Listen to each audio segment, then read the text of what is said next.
శుభోదయం. నా పేరు ఆదిత్య. నేను 5వ తరగతి చదువుతున్న విద్యార్థిని. నేను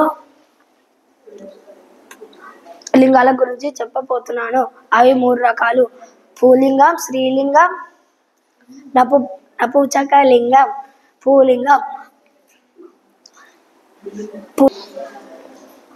పురుషులను, వారి విశేషాలను తెలిపేదానిని పుల్లింగం అంటారు. ఉదాహరణ: బాలుడు,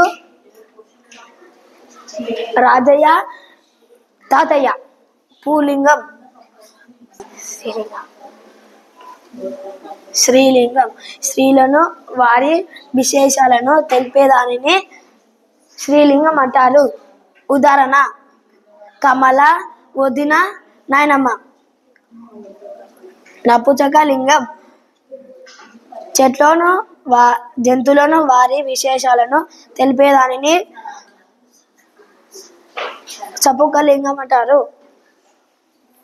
ఉదాహరణ: చెట్టు, నెమలి, పుస్తకం. ధన్యవాదాలు.